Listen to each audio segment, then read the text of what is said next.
السلام علیکم ورحمۃ اللہ وبرکاتہ۔ وعلیکم السلام ورحمۃ اللہ وبرکاتہ۔ امید ہے کہ آپ خیریت سے ہو۔ الحمدللہ، اللہ کا فضل و کرم ہے آپ سے۔ میں بھی خیریت سے ہوں۔ میں کچھ دن آپ سے معلومات چاہتا ہوں۔ جی ضرور، یہ تو اچھی بات ہے۔ وضو میں کتنے فرائض ہے؟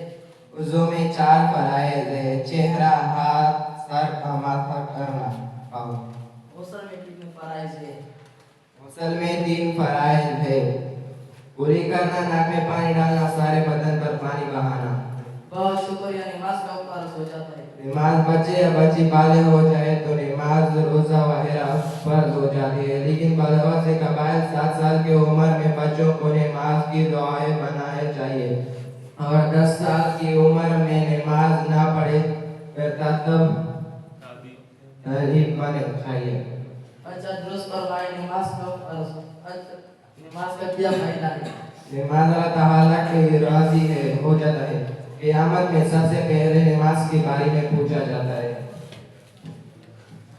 آپ نے بہت اچھا معلومات فراہم کی۔ میں نماز سکھانا چاہتا ہوں۔ اسکول اسمبلی میں ناظرہ کلاس میں تو جن کے ساتھ شریک ہے، پرنسپل صاحب کی نگرانی میں نماز، دعائیں وغیرہ سکھائے جاتے ہیں۔ اس کے علاوہ محلے کی مسجد میں بھی داخلے لے آئے۔ بہت بہت شکریہ، جزاکم اللہ خیر۔ آج میں سے ارادہ کرتا ہوں نماز کے الفاظ فرائض ترجمہ سیکھوں گا۔ نماز اللہ تعالیٰ کا حکم ہے، اس میں دنیا و آخرت کا کامیابی ہے۔